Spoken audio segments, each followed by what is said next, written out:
Welcome to Into the Verse. I'm Tikva Hecht, and I'm here with my colleague Beth. Hi, Tikva. It's great to be here. Yeah, Beth, I'm excited to talk to you about this week's Parsha, but let's start with a little recap of what happens in the Parsha. This is Parshat Bo, and it's a really exciting Parsha. It's the culmination of the 10 plagues and the Exodus. So we have the last of the 3 plagues. We have locusts and darkness and the death of the firstborn. And right before the death of the firstborn, we have the very famous predecessor to the Korban Pesach. So we have this ritual where God asks the Israelites to take a lamb and slaughter it, put the blood on the doorpost. And that becomes a sign that he's going to pass over those houses when he comes to execute the firstborn of the Egyptians. And of course, this gets commemorated every year in the holiday of Passover. And then after the 10th plague, the death of the firstborn, we of course have the actual Exodus, that dramatic, exciting moment. And that's followed by some more commandments that, again, commemorate this important event. And I think from a Hollywood perspective, this is one of the most popular parshas from the Israelites' perspective. From us as the reader identifying with the Israelites, it's triumphant, it's celebratory, we're finally let out of Egypt. But what I want to talk to you about today is what this experience was like for the other side, for the Egyptians. I'm interested to know what has you take that angle. Yeah, I think that for me, it goes back to a really classic question on the Exodus, which is why does God even bring the 10 plagues on the Egyptians? He very easily could have come in and just taken the Israelites out. You don't actually need Pharaoh's permission to bring the Israelites out. So the whole 10 plagues are kind of a farce.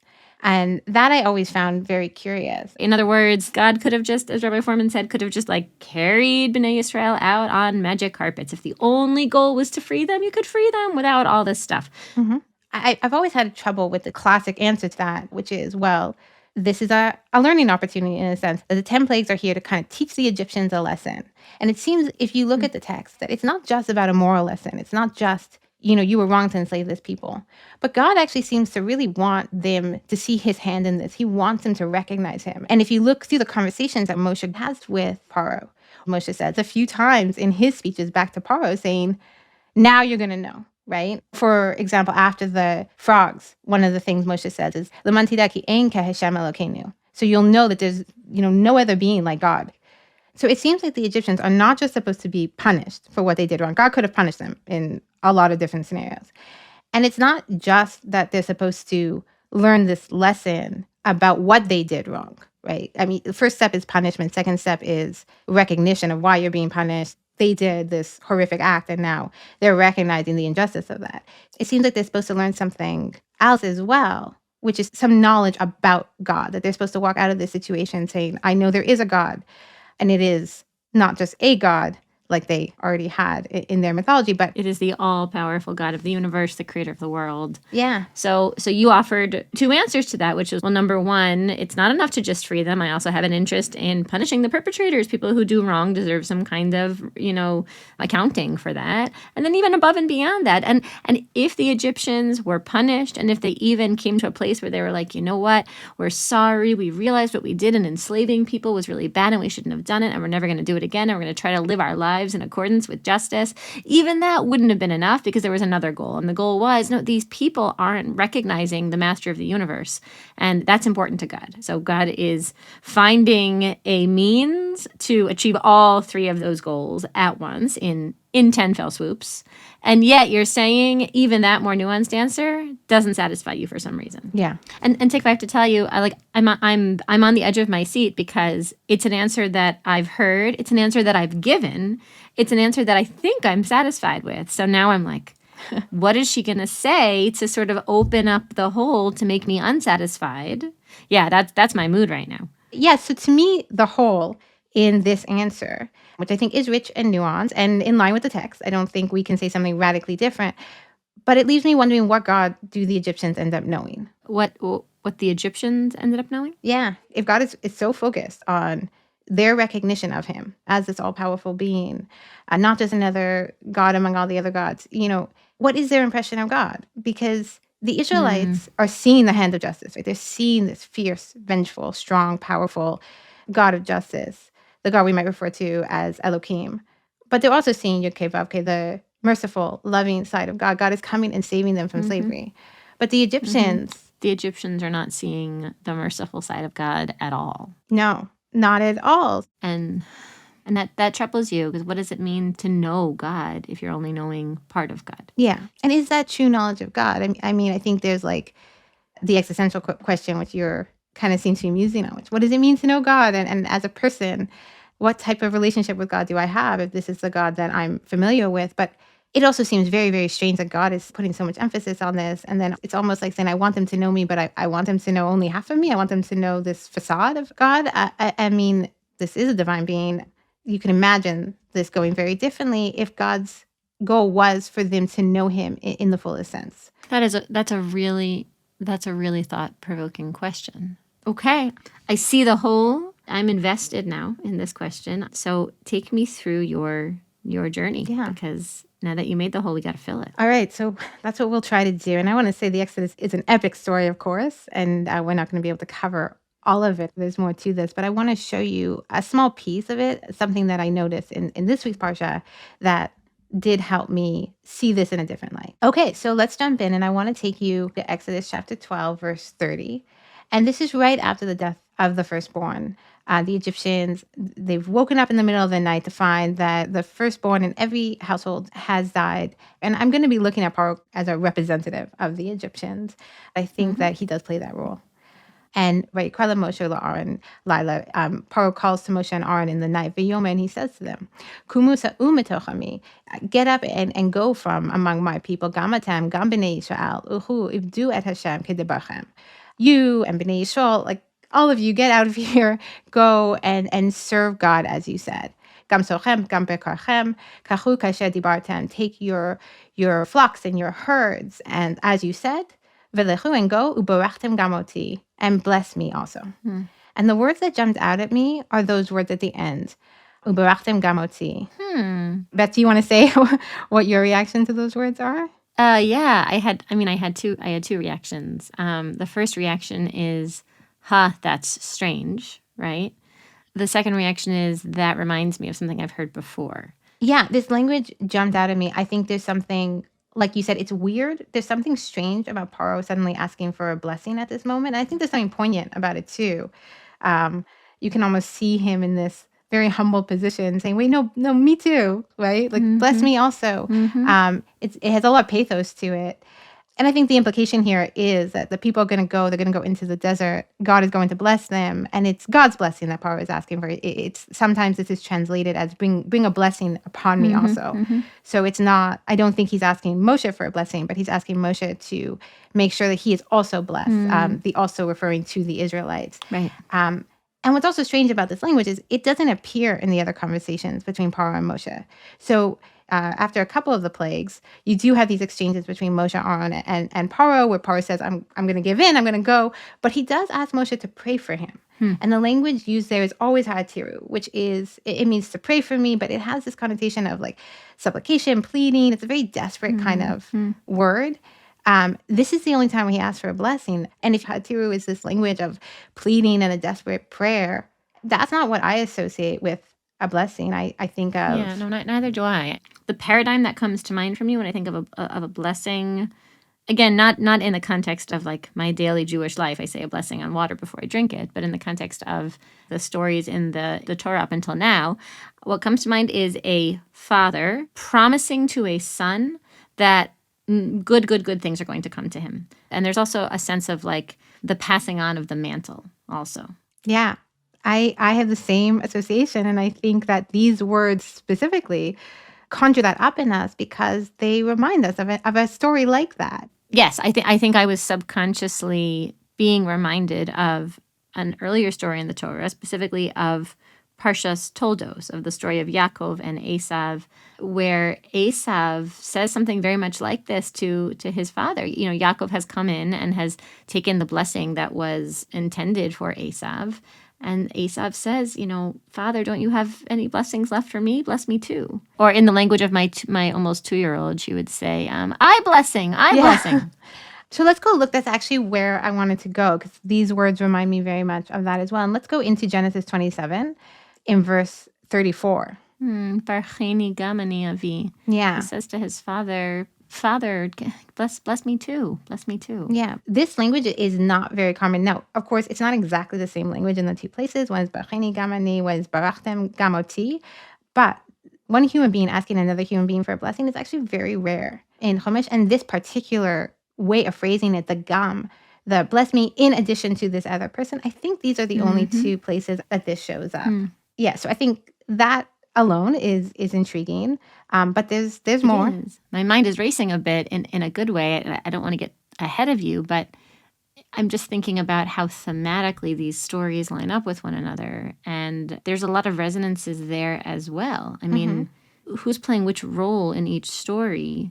You know, you've got in the Genesis story, you have two brothers who represent warring nations ultimately, and they are turning to their father and struggling to see who is going to be the chosen one. The one who gets a blessing. Yeah, has the blessings of the father going forward. And that's a really interesting way to map the Exodus story onto that as well. A story of two brothers, two warring nations, both turning to a father. I mean, as you said, Paro was speaking to Moshe and Aharon, but really he's kind of speaking to God. It's God's blessing. It's the father's blessing that he wants. And just to tease out the connections even more, it's not just two random brothers. In each case, one of the brothers is essentially the same, right? We have Yaakov, who turns into Yisrael, who is the father of Bnei Yisrael. So in this story, we have Esau and Paro. If they line up, right, these words are coming out of their mouths. So if we kind of line them up, in both stories, we have the Esau Paro character in conflict with the Yaakov Bnei Yisrael character. And in both stories, Esau and Paro are bested by Yaakov and Bnei Yisrael, right? Yaakov gets the blessing, Bnei Yisrael is going to get free. Interestingly, in both stories, there's a little bit of deception going on. Yaakov is more clearly tricking Esau, dressing up as him, getting the blessing through a little bit of deception. In the Exodus, there's also a little bit of deception going on. Moshe comes to Paro and says, we're going to go a 3 days journey to sacrifice to our God. And Paro has the implication that they were going to come back. But in both stories, right, there's a little bit of this deception. And ultimately, when Paro and Esau make this plea for a blessing, they're in this very humbled position. This is coming from a place where they most likely do not believe they're going to get that blessing. Right. So there really is a lot of resonance between the two stories. Right. And there's a hubris in both cases. It's like from the perspective of the Paro/Esau character, there's a very unpleasant, unexpected ending where I think they assumed, each one assumed that he would go on to continue to be the powerful one in the next generation, and never thought that, Yaakov, Bnei Israel, could possibly defeat him. And then yet, that's what ends up happening. So there's not just whatever despair you might ordinarily feel, not having won the sibling rivalry, but something a lot sharper and more painful than that. Yeah, I think you're right that the pain in these stories is not just losing the battle, but losing the battle almost having the floor pulled out from under you. I didn't expect, as Esau Paro, they didn't expect to find themselves in this weakened position. And actually, on that note, I want to show you another textual connection because we saw, already, I think one strong one, the similar language, Baracheni Gamani, Barachtem Gamoti. We're seeing that the stories have similarities, but there's actually another really powerful phrase that's used in both stories to describe exactly the pain of Esau and of Paro, or of the Egyptians, that is similar, and that is very, very rare. Is there a tza'aka gedola in both stories? Yeah, there is. So let's just go to both stories and show where that is. So in the Exodus, right before the verses we just read a few minutes ago, where Paro calls Moshe and Aaron to him, we have the death of the firstborn. We have the plague, and the way it's described is that Paro and all the Egyptians get up in the middle of the night. There's this great cry in Mitzrayim, because there's no house where there's no death. And if we go back to Genesis 27, Yitzhak, he says to Esau, someone else came and took the blessing. I gave him the blessing. He's blessed now, with the implication that there was one blessing and someone else just took it from you. And then we're told that when Esau hears the words of his father, he cries out this great cry, very bitter cry. Right. So in terms of order, in both cases, the Esau/Paro experiences the great cry, and then that seems to lead immediately to this desperate, can't I have the blessing also? Yeah. And there are a lot of sakot in the Bible. There are a lot of cries. The Israelites cry out to God. This is the same language used then when we're told God hears the cries. So cries are not unusual. But these are actually the only two places, I believe, and I believe this is true throughout Tanakh, where someone's cry is described as Gedolah, as this great cry. So these are the two great cries of the Torah. And if nothing else, it does seem like the Torah is trying to say to us, hear these cries in a similar vein, right? Hear these cries as somehow there's something similar in them.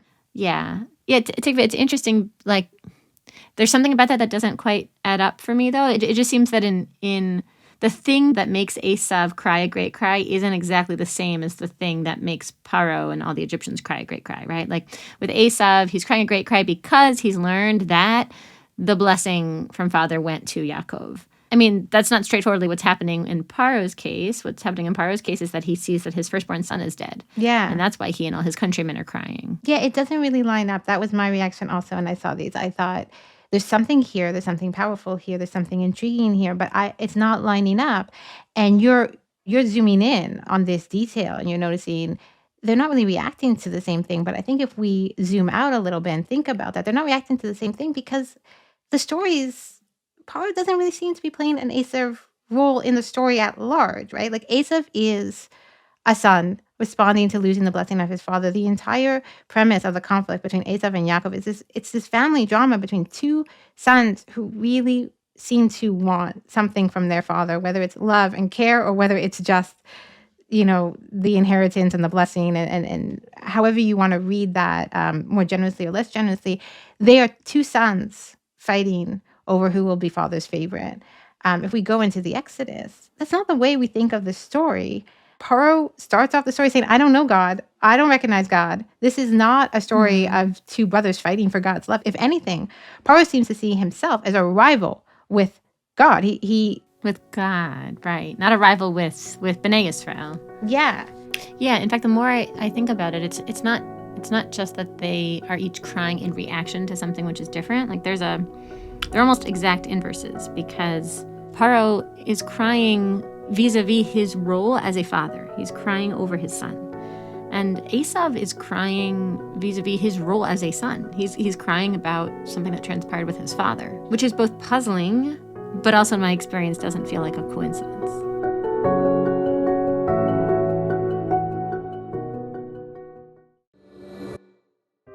Hey folks, this is Rabbi Foreman here. We just released our new season of A Book Like No Other, and I wanted to encourage you to take a listen. This time around, I'm exploring with Imu a dark story that's easy to overlook. It's tucked into a little corner of Leviticus where you would least expect it. It's the haunting tale of the Makalo, the man who cursed God. It's a story that explores some of the questions we often think are almost forbidden to contemplate. What happens when we think God himself, the Almighty, has been unfair with us? My research into this began actually with conversations with my own teenager, Avichai, but that conversation soon became very quickly the tip of a very large iceberg. You'll hear about all that in the first episode or so. I really do hope that you'll give this new season on the Makalo a try, and that you really do enjoy listening to it. Yeah, so there's something about these two stories that in some way the Torah clearly seems to be connecting them, calling to the reader to look at Paro through the lens of Esau through the lens of Paro, and yet there's something that doesn't line up about them. So how do we make all of this line up? And I do have an idea to, I think, show a more elegant way that these stories line up with each other, and it has to do with looking at another way that they resonate with each other. Exodus is this exchange between Moshe and Aaron and Paro. When Paro's asking for the blessing, all of this happens, as we've been discussing, in the shadow of the 10th plague, the death of the firstborn, Mekah Bechorot. The story with Esau is the story of how he was tricked out of the blessing.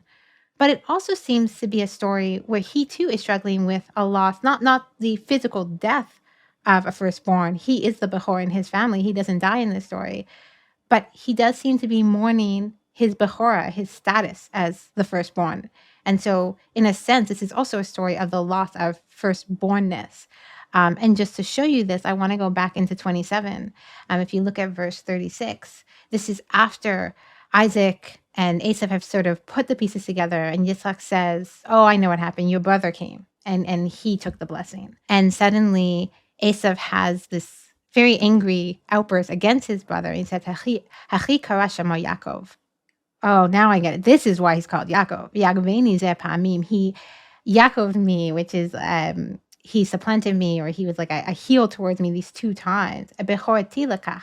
He took my bechora. V'hinei ata lekach bechati. And now he took my blessing.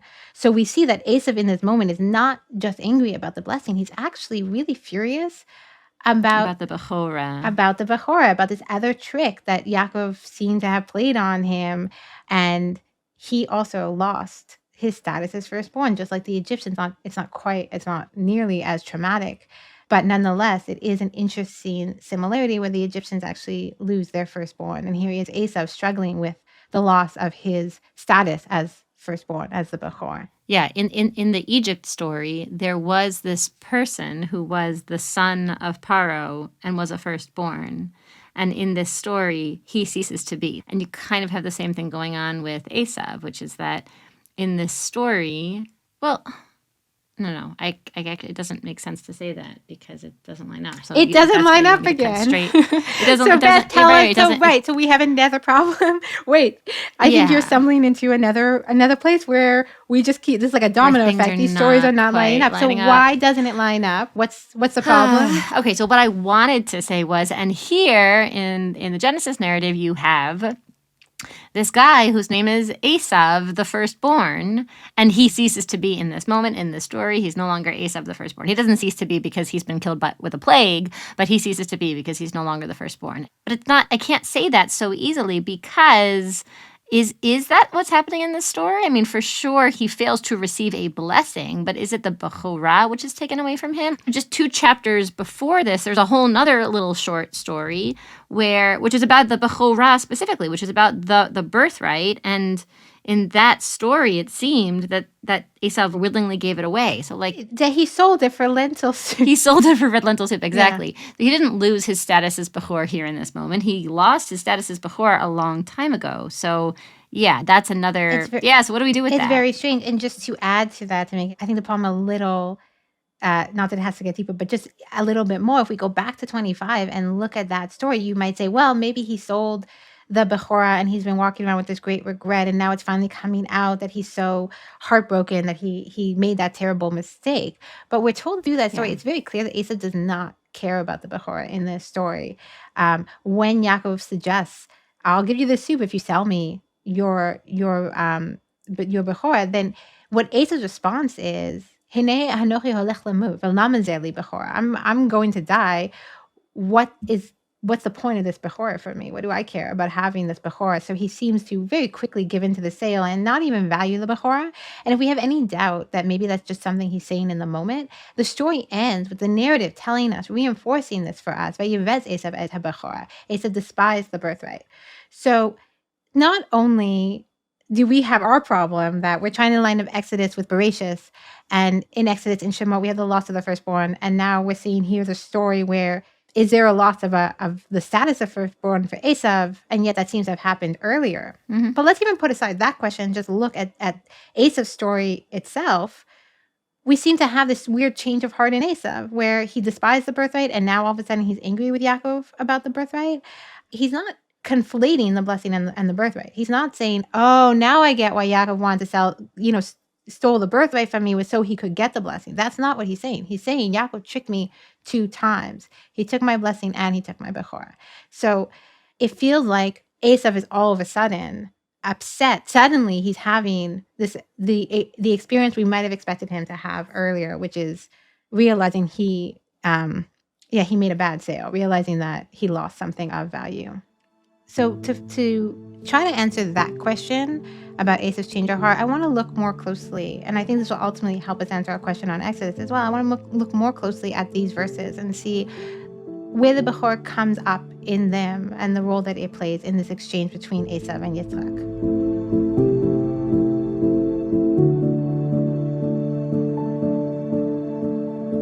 So Esau seems to all of a sudden at the end of this story, when Yaakov's trick comes out, Esau doesn't just say, oh, he tricked me out of the blessing. He says, he tricked me out of the Bechorah as well. Something is triggering him back to that memory of that sale.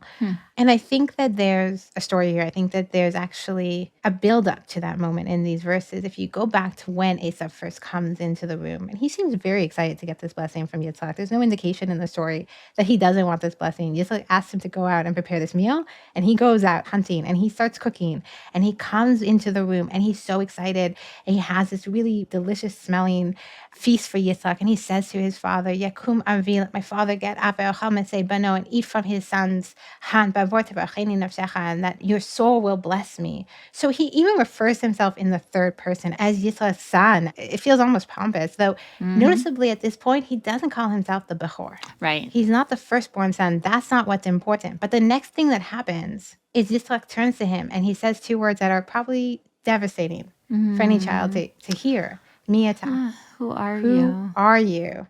Yitzchak is unable to see. He's lost his eyesight. Esau walks into the room so excited. And his father says to him, who are you? I don't know who you are. And then look at what Esau says at that moment. He says, Ani bincha bechorcha Esau. I'm your son, your Bechor Esau. So this is the first moment when Esau suddenly refers to himself as the Bechor. It's like Esau is reaching for every identity he has in relation to Yitzhak, which to me seems so natural, right? When someone doesn't recognize you and all of a sudden you want them to see you, it's like you have to give them your identity. Don't you remember me? We like went to play school together, whatever it is. Right. I'm Beth. I'm Carol's daughter. Remember the writer? Yeah, exactly. You grab at every identifying mark. I think it's very interesting that Esau previously told us basically that he didn't care at all about the Bechorah and yet chooses to identify himself with that word in this moment. Yeah. So for the first real noticing is the confluence of mi ata with ani bincha v'chorcha. Yeah.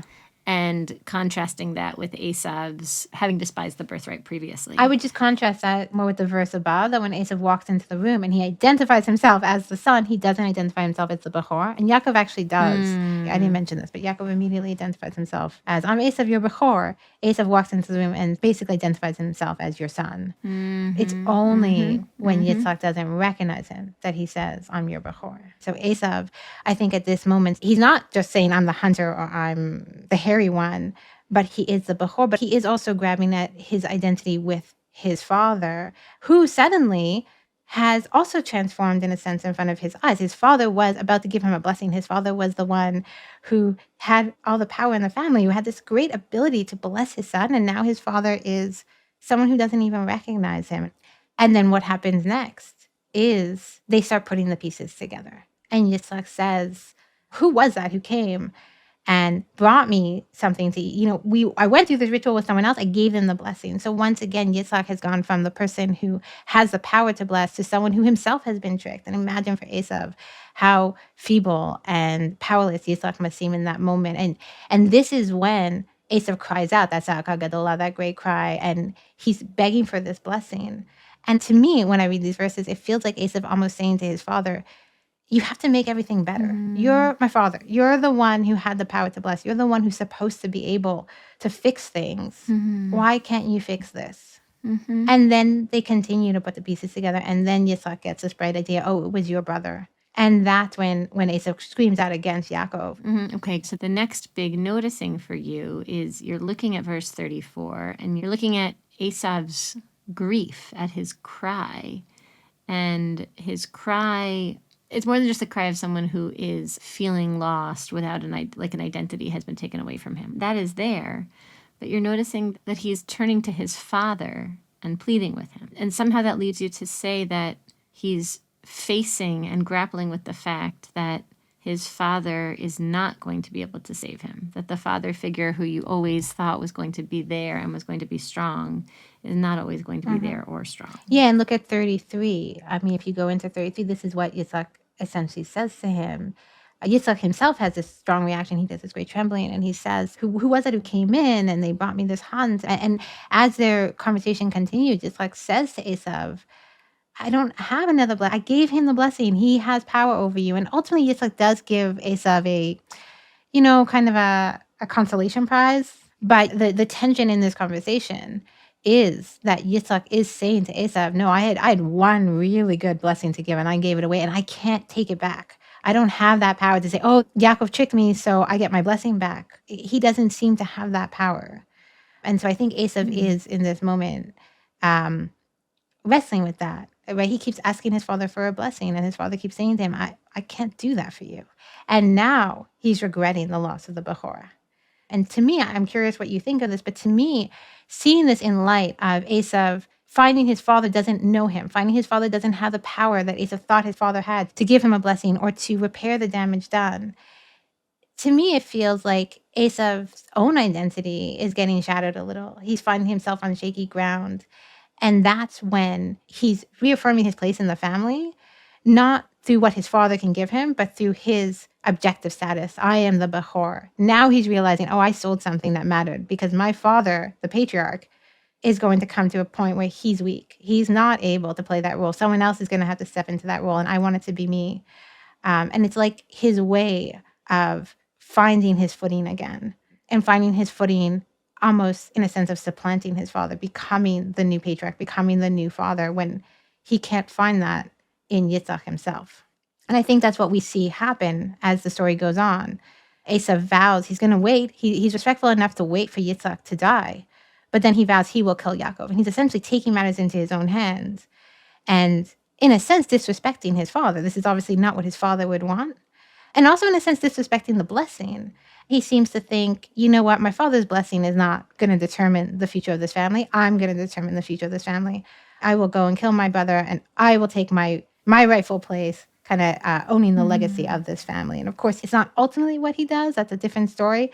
But in the world of this immediate story, I think we can see that transition in Esau from a son who expects his father to give the blessing to him, expects his father to make things better, to seeing himself almost as supplanting the father.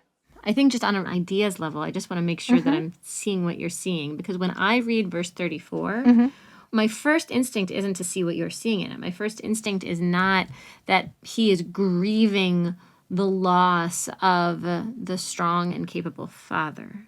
My first instinct is to say he's grieving the loss of the blessing.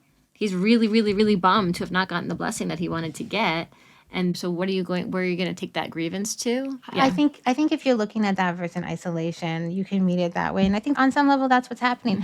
But look at the back and forth between them. So going back to 33, Yitzhak says, I blessed him. He's going to say blessed. He's basically saying, I can't give you a blessing. Then we have 34 where he's saying, B'cheni gam ani, bless me too, right? So you're right. The first time he says it could just be, I really want a blessing. Then Yitzhak puts the pieces together and says, oh, you know what happened? Your brother came in and took the blessing. Now we get Esau crying out, oh, my brother, he tricked me twice. He took the Bechorah, he took the blessing.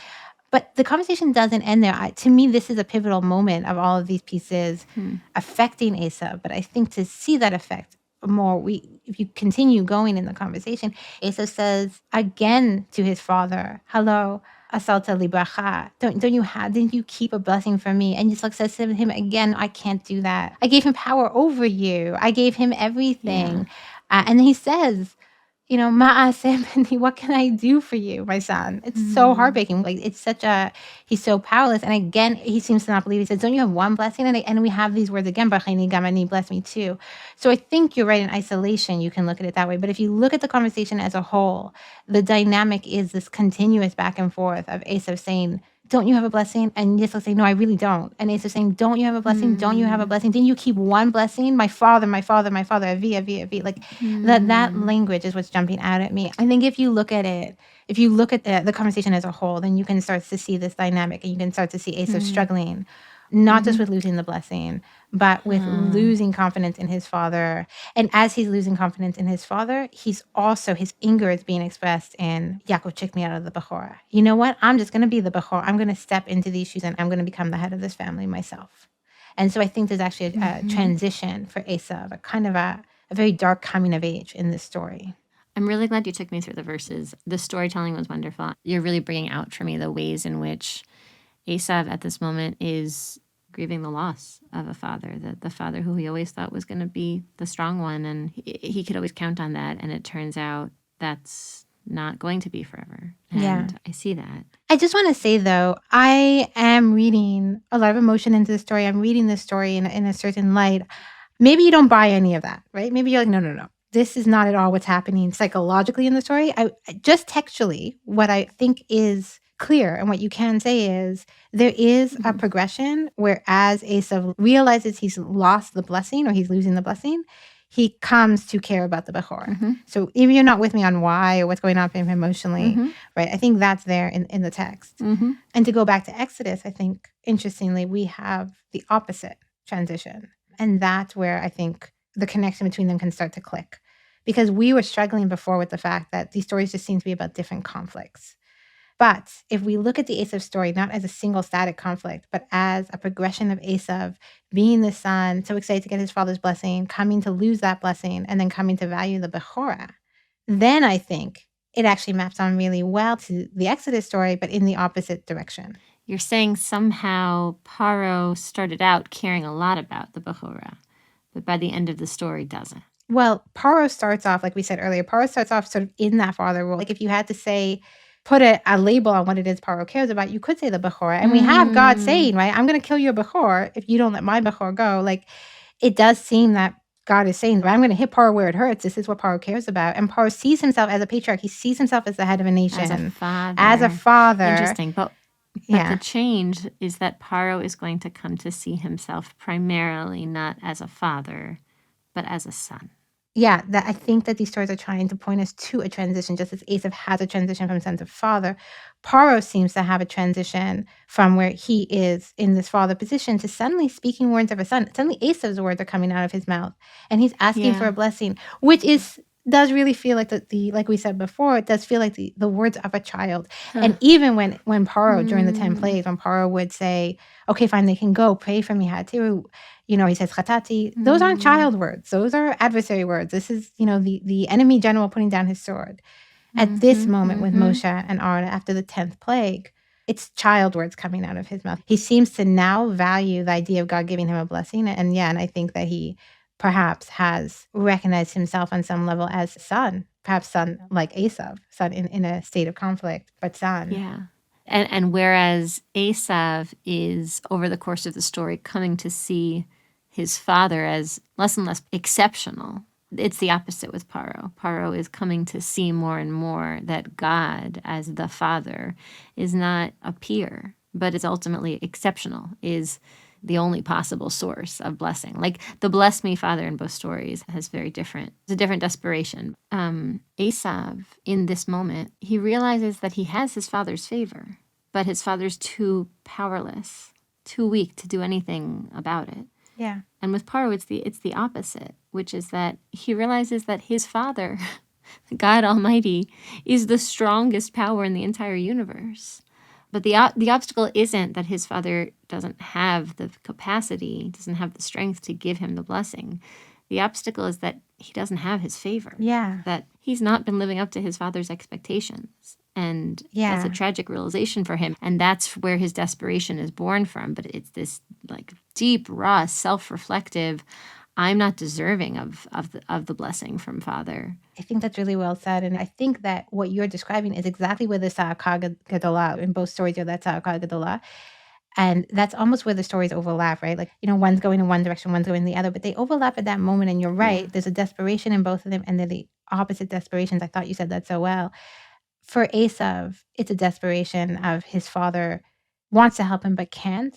And yet it's a moment of incredible helplessness and the floor is pulled out from under him. For the Egyptians, it's a moment where, first of all, they as parents are recognizing their own helplessness. They can't help their children. And I think that it's almost like in that moment, they're pushed into the position of children, right?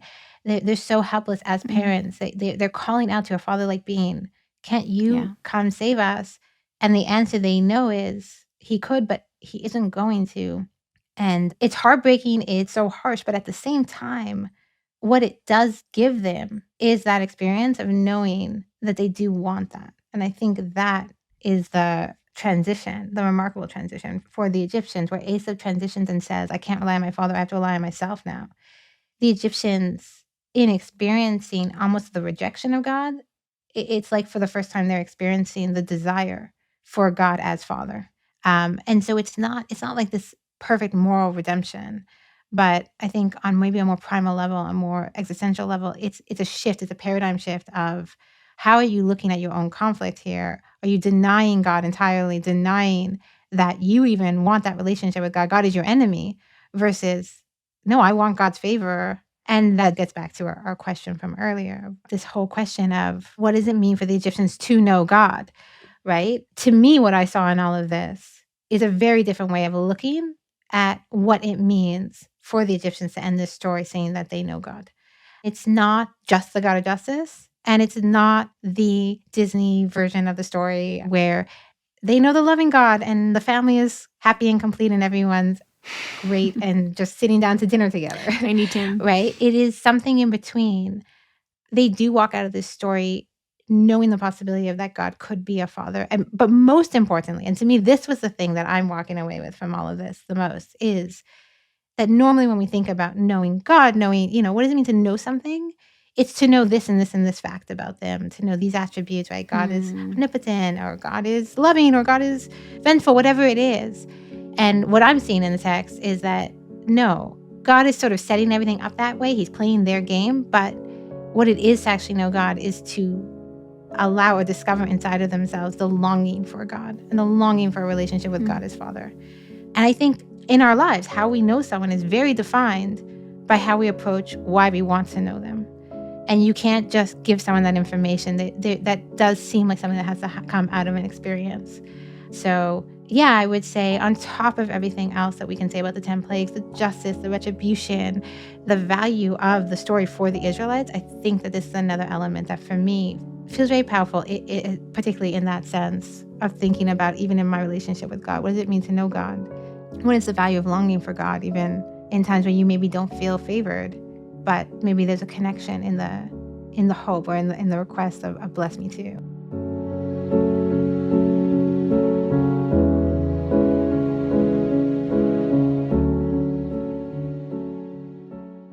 That's this week's episode. To listen to last year's episodes, as well as our world-famous Parsha and holiday videos, head on over to olivebeta.org and sign up for a membership.